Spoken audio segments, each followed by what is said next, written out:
Hello, I am the Casual Collector, and this is my 1/6 scale diorama, Excessive Force, which is depicting Spetsnaz Alpha and Vympel at the Beslan School Hostage crisis in September of 2004. A group of terrorists had seized a Russian school at the start of classes when you had everybody was attending the start of school ceremonies. There was a lot of teachers, a lot of students, and a lot of parents that were seized as part of this. And negotiations broke down, and whether a suicide vest was detonated or you had sympathetic explosions caused by the amount of ordnance the Russian forces were flinging at the school. There was a series of explosions that collapsed the school building, caused fires, killed a lot of the hostages who were still being trapped in the building. If you're like me, I believe that the Russians used excessive force when they were conducting the rescue, whether it was to cause a high casualty incident or because they just lacked finesse, take your pick. But with shooting off of the thermobaric rockets, like you can see on the forces there, and the fact that they were having tanks shooting shells at the building, it just, to me, it makes a lot more sense. And I think that it inspired the reaction that the Russian security forces were looking for, because they had further crackdowns in the Chechen War, using that as a justification. I've always kind of liked the gear in this era. It's the tail end of the, shall we say, uniquely Russian gear, with things like these partisan jumpsuits, partisan rigs, Smersh rigs, the Lazarchik chest vest. It's all very unique compared to what the Russians would end up using today with a lot of these mole and Americanized type gear sets. To me, this is just delightfully weird, and I love it. I even love the titanium Alton biker helmets with the visors that a lot of the guys who were there were using. So what I kind of aim to do is just to pick this RPG team, these three amigos over here, and then maybe a guy with a VSS, and this actually morphed into a much larger project. So I decided to kind of depict a large variety of the gear. You have a lot of these guys are wearing partisan rigs. Those were hand-sewn grenade pouches there. That was an interesting experience to do.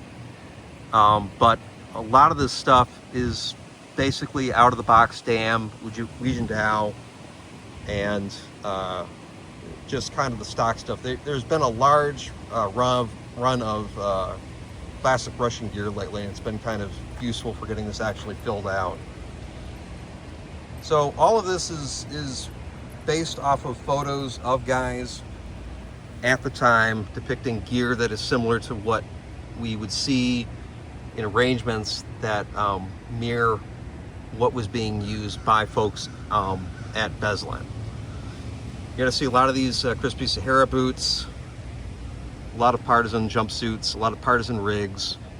Vests were a mix of Defender, Fort Defender, and I can't remember the other one was, the Woodland one, Redut vests. It's just, unfortunately, a lot of the gear is fairly standard, but it was kind of fun to be able to try to put in some individual touches into this. Stuff like sewing up these medical pouches in Flora. I can move that aside there. The PKM gunner over here, his PKM pouches were sewn up using some donor fabric from a Damn Toys aid bag. And I can't remember where I sourced the fringe from, but basically it's a custom-made PKM rig on top of an existing DAM partisan rig, and it was a nightmare to get the color match, but it looks great in person.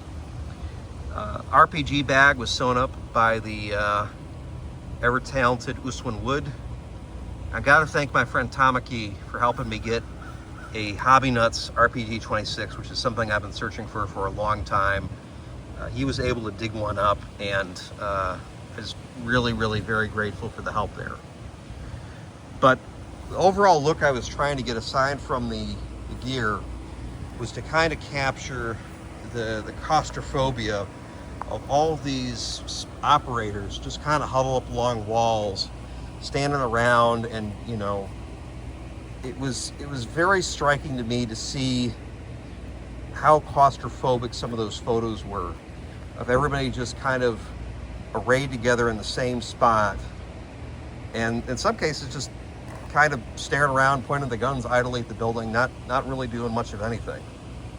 And I also wanted to capture, as kind of as an in-joke for myself, with the RPG gunners and with all the rockets and such on this, just to illustrate just the overkill that was used by the rescue team, which I think it was a big reason why the hostage siege failed as badly as it did, was just shooting too much at the building. It was gonna, even if there wasn't a sympathetic explosion, I think that just with the amount of stuff they were shooting, they were going to damage the building or cause a catastrophe potentially. The scene itself is basically 2 chunks of plywood nailed together. I covered it in this concrete mixture, and the pipe is just basically styrene tubing, which was painted with rust to kind of just capture this drain pipe scene, which the RPG team is pictured next to in real life. With a little bit of scenic factory grass kind of glued off to the side. I hope you guys enjoyed this. If you guys have any questions or any feedback, please leave it in the comments below. Thank you and have a great day.